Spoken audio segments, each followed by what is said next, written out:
This video is sponsored by Card Kingdom. If you want to pre-order Wilds of Eldraine, you can use my link in the description below.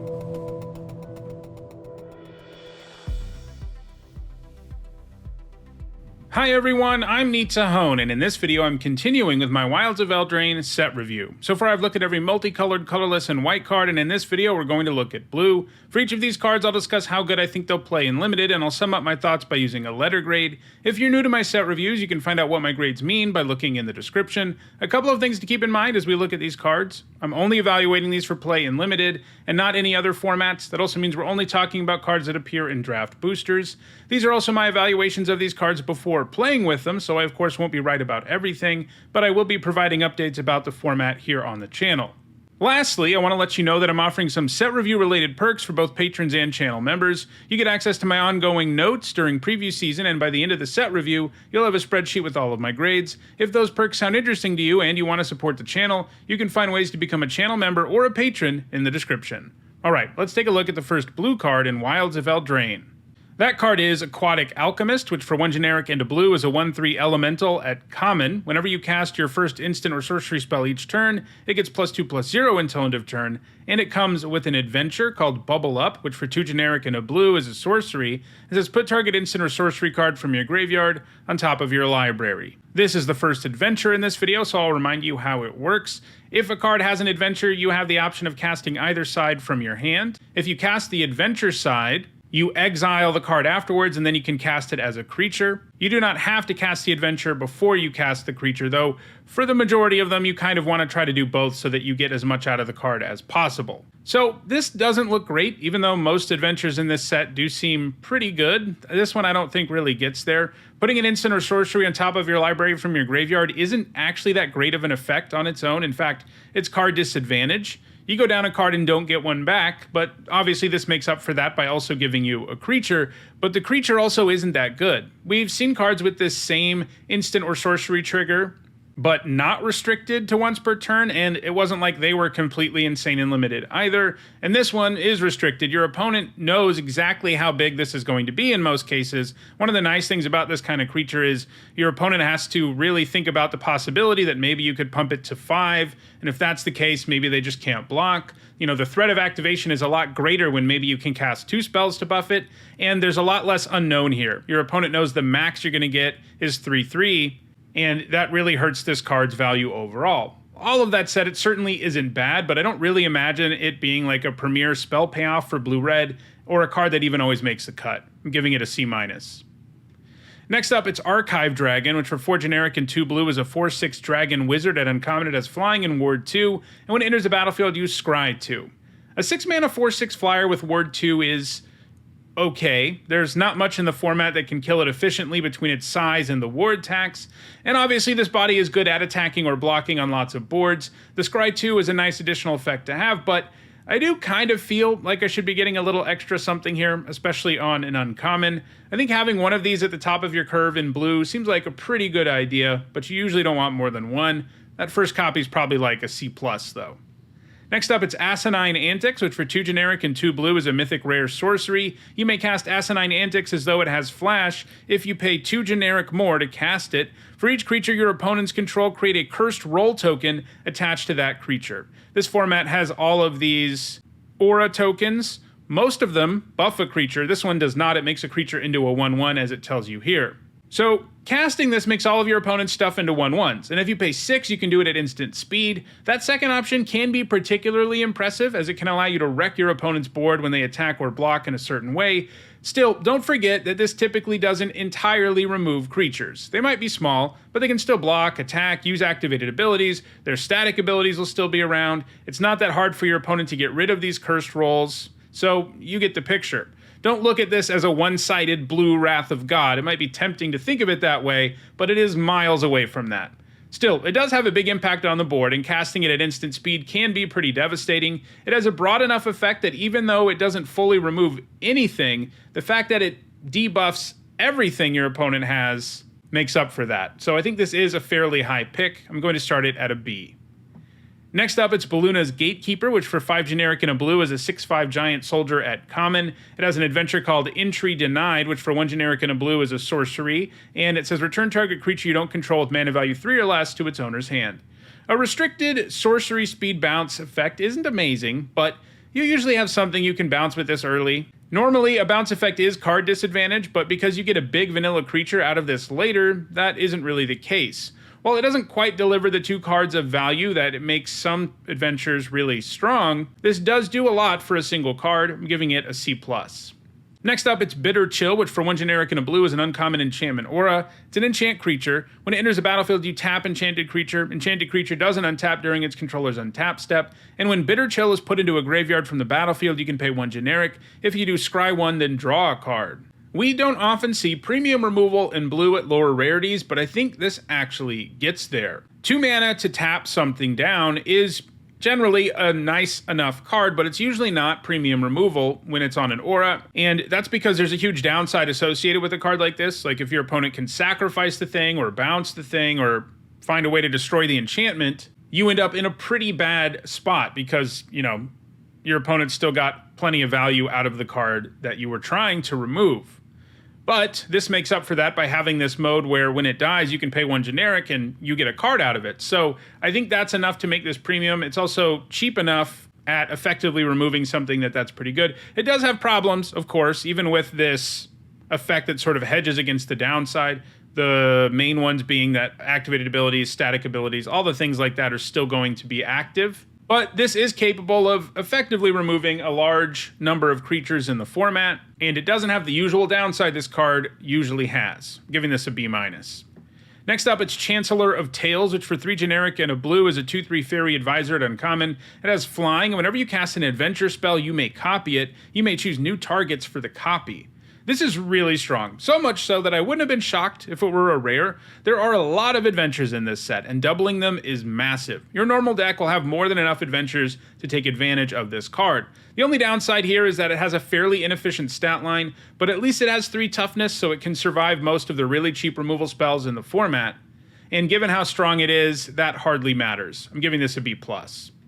Next up, it's Diminisher Witch, which for 2 generic and a blue is a 3/2 human warlock at common. It has Bargain, which means when you cast it, you can sacrifice an artifact, enchantment, or token. And when it enters the battlefield, if it was Bargain, create a cursed roll token attached to target creature an opponent controls.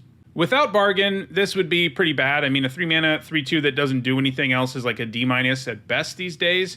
But cursing an opposing creature when you bargain is pretty nice. It means you add to the board while downgrading your opponents. Again, a cursed roll token doesn't fully remove something, so you can't really look at it like a bounce effect or something like that we often see in blue.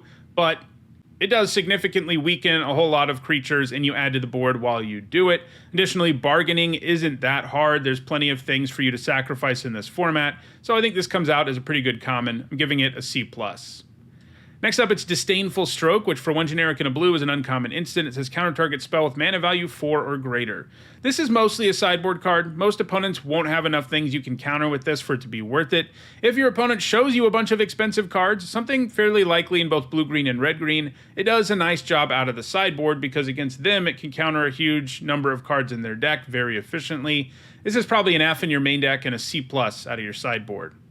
Next up, it's Extraordinary Journey, which costs XX and 2 blue. It's a rare enchantment. When it enters the battlefield, you exile up to X target creatures. For each of those cards, its owner may play it for as long as it remains exiled.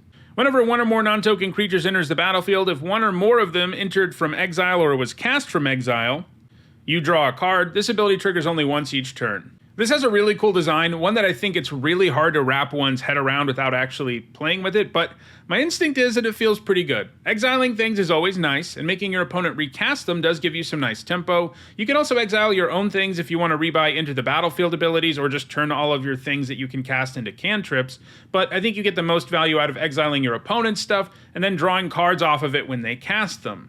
This can really let you pop off a big turn when you exile several things. And if that's not enough, you get to draw a bunch of cards. Notably, it also works with adventures. It doesn't only work with things that are cast from exile that it exiled.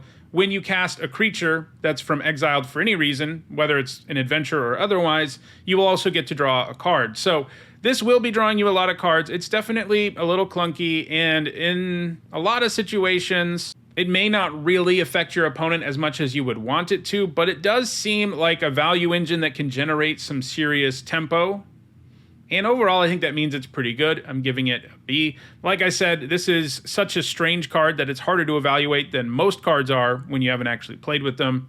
It'll be kind of interesting to see how it actually pans out. Next up, it's Farsight Ritual, which for 2 generic and 2 blue is a rare instant with Bargain. Look at the top 4 cards of your library. If this spell was Bargain, look at the top 8 cards of your library instead. Put 2 of them into your hand and the rest on the bottom of your library in a random order. This is always a 4 mana draw 2 at instant speed, which isn't great, but it does give decent card selection even when you don't bargain it, and when you do bargain it, you get to see a huge chunk of your deck. It still isn't that efficient, and it doesn't impact the board, and the non-bargain version is definitely not an exciting card, but seeing 8 cards is a ton and limited, and I think bargaining it will be easy enough that I want to give it a C+. Next up, it's Freeze in Place, which for 1 generic and a blue is a common sorcery. Tap target creature an opponent controls and put 3 stun counters on it, scry 2. While it isn't quite removal, stunning a creature for 3 turns will feel like it sometimes. Scry 2 combines nicely as well because you can use it to find whatever it is you desperately need now that you may have bought yourself some time, or now that you need to pressure your opponent while their thing is tapped down. The blue-white deck in the format likes tapping things too, so getting some additional value here isn't impossible. Still, it's probably just a C. Next up, it's Gadwick's First Duel, which for 1 generic and a blue is an uncommon enchantment saga. Like all sagas, it enters with a lore counter, and then after your draw step each turn, you add another lore counter to it and sacrifice it after you get the last effect. Chapter 1 here creates a curse roll token attached up to 1 target creature. Chapter 2 scries 2, and Chapter 3 says, when you cast your next instant or sorcery spell with mana value 3 or less this turn, copy that spell. You may choose new targets for the copy. Just getting a curse token for 2 mana isn't terrible, but it's not good either. Again, it's not fully removal, and you can't really look at it that way because it is significantly weaker than your typical removal spell. But obviously this does other stuff. Scry 2 helps set up Chapter 3 in theory, and I think Chapter 3 is really what's important here. If you can't double a spell very consistently with Chapter 3, you probably just shouldn't play this. And for that reason, I think it probably needs a build-around grade. I mean, it's not unplayable in a deck that doesn't have a decent number of mana value 3 or less instants and sorceries. It's probably like a D+. I mean, it's basically a bad removal spell, which even a bad removal spell is something you can play if you have to. But once you're doubling any spell that has mana value 3 or less with Chapter 3, that's where you're going to really approach some amazing value. And if that's the case, it's probably one of the better cards in your deck, giving it a B-. Next up, it's Galvanic Giant, which for 3 generic and a blue is a 3/3 giant wizard at uncommon. Whenever you cast a spell with mana value 5 or greater, tap target creature an opponent controls and put a stun counter on it. It has an adventure called Storm Reading, which costs 5 generic and 2 blue. It's an instant. You draw 4 and discard 2. The adventure is going to feel pretty nice in the late game. In the earlier stages of the game, Galvanic Giant doesn't seem terrible either. Sure, the stats are bad, but you can follow it up with a 5 mana card on the next turn, and then you're really going to be in business. Obviously, this is a case where the adventure isn't always going to get cast before the creature, since it's so much more expensive. In this case, it's more just late game upside on a card that's already a reasonable playable in the format. I'm giving this a B-. Next up, it's Horned Lock Whale, which for 4 generic and 2 blue is a 6/6 whale at rare. It has Flash and Ward 2. It enters the battlefield tapped unless it's your turn, and it comes with an adventure called Lagoon Breach, which for 1 generic and a blue is an instant. The owner of target attacking creature you don't control puts it on the top or bottom of their library. Now, this is an adventure that can give you a 2-for-1. Lagoon Breach is removal, even if it is situational, and then the whale is certainly large enough to trade for something, and it's pretty much always going to be an imposing board presence. It's too bad it enters tapped when you flash it in, because then it would be a bomb if it didn't, since we'd be talking about a potential 3-for-1, but even entering tap, this card looks great. I'm giving it a B+. Next up, it's Ice Out, which for 1 generic and 2 blue is a common instant with Bargain. Costs 1 less to cast if it's Bargain, and it counters a spell. So this is cancel when you don't bargain it, and counterspell when you do. 1 mana may not seem like much, but the chasm between those cards is massive. The fact this has double blue in the cost really matters too, as limited mana bases aren't good enough for you to consistently be able to leave up 2 blue mana in your blue decks, especially in the early part of the game, giving this a C. Next up, it's Ice Rot Sentry, which for 2 generic and a blue is a 2/3 elemental soldier at uncommon. It has vigilance, and when it attacks, you can pay 1 generic and a blue, and when you do, tap target creature an opponent controls. Whenever you tap an untapped creature an opponent controls, Ice Rot Sentry gets +2/+1 until end of turn. This looks pretty good. Tapping opposing blockers is always powerful, and while paying mana for it isn't ideal, the fact that the Sentry becomes a 4/4 when you do it helps offset that downside. As we've seen, blue-white has some other cards that involve tapping and getting paid off for it too, making paying that mana all the more appealing. It also doesn't hurt that simply the threat of activation makes your opponent play the game differently. They have to account for the Sentry's ability when thinking about how they're going to attack on their own turn. So you don't even have to use this ability to generate value. I'm giving this a B-. Next up, it's Ingenious Prodigy, which for X and a blue is a 0/1 human wizard. At rare, it has Skulk. It enters the battlefield with X +1/+1 counters on it. At the beginning of your upkeep, if it has one or more +1/+1 counters on it, you may remove a +1/+1 counter. If you do, draw a card. This will never feel like the most efficient creature in the world, but it does scale all game long, and then it can allow you to draw a ton of cards if you want them. I'm giving this a B+. Next up, it's Into the Fey Court, which for 3 generic and 2 blue is a common sorcery. Draw 3 cards, create a 1/1 blue fairy creature token with flying, and this creature can block only creatures with flying. A draw spell that adds to the board sounds pretty attractive, but it's too bad the thing that it adds to the board is so insignificant, and it makes me think this is probably a little bit too clunky to be something that always makes the cut in your blue decks. Spending 5 to basically not impact the board is just a liability in most formats. I'm giving this a C-. Next up, it's Johann's Stopgap, which for 3 generic and a blue is a common sorcery with Bargain. Costs 2 less to cast if it's bargained, and return target non-land permanent to its owner's hand, draw a card. 4 mana to bounce something and draw a card is usually playable. It lets you break even on cards while setting your opponent back a little. With Bargain in the mix, this moves up another notch, probably to the point where the first copy is something you feel decent about having in most blue decks. I'm giving it a C. Next up, it's Living Lectern, which for 1 generic and a blue is a 0/4 artifact creature construct at common. You can pay 1 and sacrifice it to draw a card and create a sorcerer role token attached to up to 1 other target creature you control. Activate only as a sorcery. A sorcerer role gives a creature +1/+1 and it scries 1 when it attacks. I like this. It feels like giving this up for a card and a sorcery roll is going to feel like some good value for the mana investment and the card you use up, and the fact it can sit around as a reasonable blocker until you feel like doing that seems pretty nice. I think this is a good common, giving it a C+. Next up, it's Merfolk Coralsmith, which for 2 generic and a blue is a 2/3 Merfolk at common. For 1 generic, it gets +1/-1 until end of turn, and when it dies, you scry 2. Creatures who can modulate your power like this always play a little better than they look, as that flexibility lets them do a wide range of things. This can trade with things that have as much as 4 toughness and hit pretty hard when you want it to. The scry trigger is a nice additional effect to have, giving it a C. Next up, it's Misleading Motes, which for 3 generic and a blue is a common instant. Target creature's owner puts it on the top or bottom of their library. We just saw this card, but with a Lord of the Rings twist, and it ended up being solid. It's a 4 mana instant that removes pretty much any creature. Keep in mind it is your opponent who decides where the creature goes. That's okay, it's still a fairly efficient 1-for-1 that you can use at instant speed, giving it a C+. Next up, it's Mocking Sprite, which for 2 generic and a blue is a 2/1 fairy rogue at common. It has flying, and instant and sorcery spells you cast cost 1 less to cast. This has almost reasonable stats, and reducing the cost of spells has some extra weight in this format, thanks to adventures, in addition to the fact that it will play well in the blue-red spell deck. It also has a useful creature type, giving it a C+. Next up, it's Obira's Attendants, which for 4 generic and a blue is a 3/4 flyer. It's a fairy wizard at common. It comes with an adventure called Desperate Parry, which for 1 generic and a blue is an instant, and target creature gets -4/-0 until end of turn. This is an adventure that has 2-for-1 potential, though it isn't always going to be accessible. You need a board of some sort to turn Desperate Parry into a full card, but there are a number of ways you can. For example, you can double block something and then use this to make its power drop to 0 and kill it with your 2 blockers. At worst, it will usually do something like make you take less damage, but for you to really feel like you're getting there with this card, you're going to need to be able to take a card away from your opponent with the parry side. But I do think that's doable. It's not always going to be the case. It's not one of these adventures where it's just always going to line up perfectly. But one thing I really like about this is that the creature side is usually a C- or so all on its own. Like 5 mana 3/4 flyer is a surprisingly decent body and limited. And so you have this pretty big upside already attached to this early game upside already attached to this card that makes the cut reasonably often anyway. And the absolute ceiling on the card is actually quite high, while the floor is pretty good too. So I think this might be Blue's best common. It's certainly up there. I'm giving it a B-.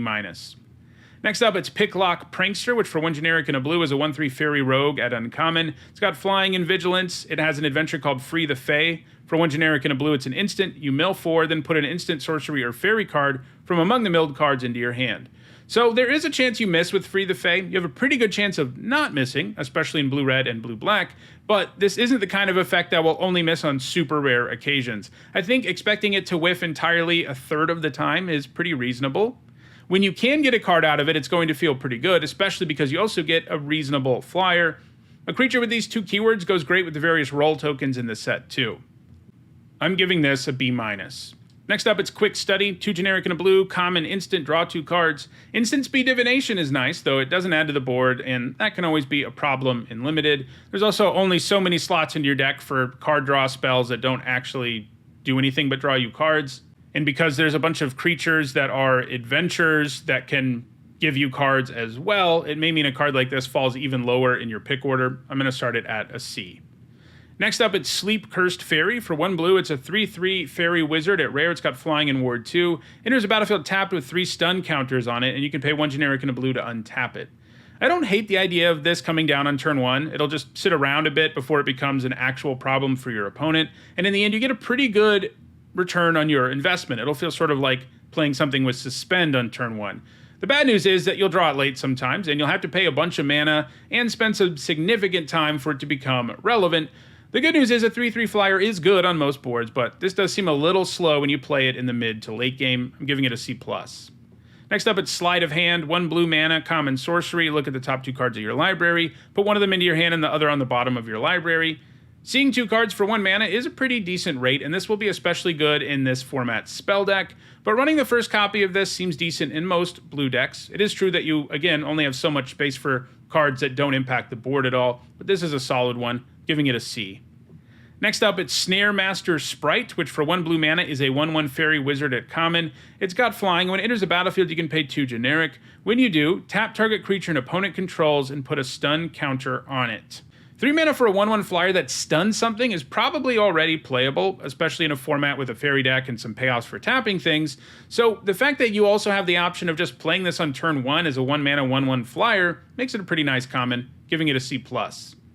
Next up, it's Spell Stutter, which for 1 generic and a blue is a common instant. It says counter target spell unless its controller pays 2 generic, plus an additional 1 generic for each fairy you control. This is a fun callback to Spell Stutter Sprite, and it seems like a reasonable card if you're in the fairy deck. One of the downsides with counter magic that gives your opponent the option of paying mana to ignore it is that it gets worse as the game goes longer, but the fairy upside here helps hedge against that. This probably needs a build-around grade, though, because if you're in blue and short on fairies, it's probably like a D, and if you're in the fairy deck, it's probably a C. I don't think it will ever be super impressive, but it's certainly a solid card in the fairy deck. Next up, it's Splashy Spellcaster, which for 3 generic and a blue is a 2/4 elemental wizard at uncommon. Whenever you cast an instant or sorcery spell, create a sorcerer role token attached up to 1 other target creature you control. This is a nice spell payoff, and it has a high enough toughness to be difficult to deal with and attack through.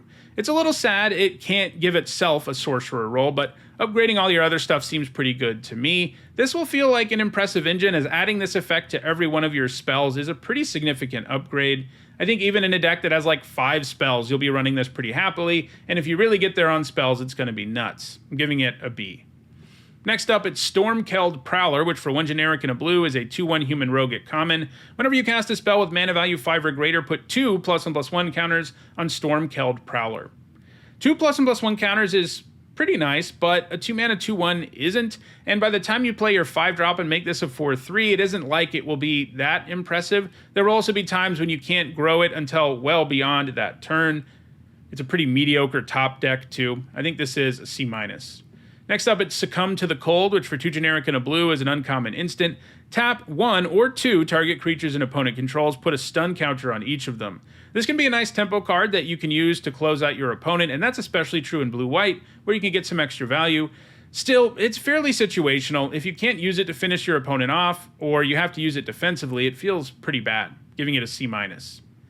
Next up, it's Talion's Messenger, which for 2 generic and a blue is a 1/3 fairy noble at rare. It has flying. Whenever you attack with 1 or more fairies, draw a card, then discard a card. When you discard a card this way, put a +1/+1 counter on target fairy you control. This is really strong, even on its own. Looting on attack is a powerful thing, as we just saw in Lord of the Rings, and it also feels kind of like Connive, another mechanic from the recent past that was really strong.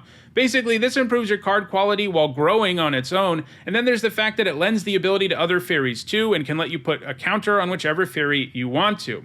I think you'll have another fairy in play often enough when you play the Messenger that it will have an immediate impact on the board, because you'll be able to attack right away with a fairy that's already in play and get this first trigger, and that combined with its ability to completely snowball makes this a bomb. I'm giving it an A. Next up, it's Tenacious Tome Seeker, which for 2 generic and a blue is a 3/2 human knight at uncommon with bargain. When it enters the battlefield, if it was bargain, return target instant or sorcery card from your graveyard to your hand. I like this. Getting a spell to your hand when you play a creature with passable stats is really good, and there are enough expendable things around in this format for that to work out reasonably well.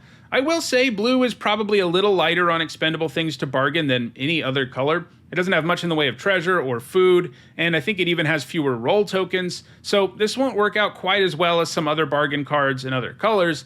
That said, you won't be playing mono blue, so you may have access to some of that stuff anyway, and when you give up something like that, Tenacious Tome Seeker is going to feel like a 2-for-1.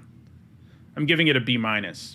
Next up, it's Vantress Transmuter, which for 3 generic and a blue is a 3/4 human wizard at common. It comes with an adventure called Croaking Curse. For 1 generic and a blue, it's a sorcery. You tap target creature and create a curse roll token attached to it. This doesn't quite give you 2 full cards, but I think it gets close enough. Even with Croaking Curse at sorcery speed, it lets you downgrade a creature and up your ability to attack by tapping the thing, and it's a decent creature on a future turn, giving this a C+. Next up, it's Virtue of Knowledge, which for 4 generic and a blue is a mythic rare enchantment. If a permanent entering the battlefield causes a triggered ability of a permanent you control to trigger, that ability triggers an additional time. It also has an adventure called Vantress Visions, which costs 1 generic and a blue for an instant. It says copy target activated or triggered ability you control. You may choose new targets for the copy. This isn't really here for limited. Sure, there are activated and triggered abilities around, but this does stone nothing when you don't have them, and you're basically never going to have enough to make this worth it. It's an F. And our last blue card is Water Wings. For 1 generic and a blue, it's a common instant. It says until end of turn, target creature you control has base power and toughness 4/4 and gains flying and hexproof. This looks like a solid trick. It gives a big enough buff that it will make your creature win many combats, and the hexproof part means it also works well against removal. Flying also gives it a third mode where sometimes you can send a creature into the air to do lethal. I'm giving this a C. So, those are all the blue cards in Wilds of Eldraine. Next, I'll be looking at all the black cards. If you enjoyed this video, don't forget to like it and share it so that others can enjoy it too. If you want to make sure you catch the rest of this series, don't forget to subscribe. If you want to catch up on the parts of the review that are already out, you should see a playlist on your screen shortly. And if you want to go the extra mile in supporting me and the channel, you can do so by becoming a channel member or a patron. You can find ways to do those things in the description. Thanks for watching.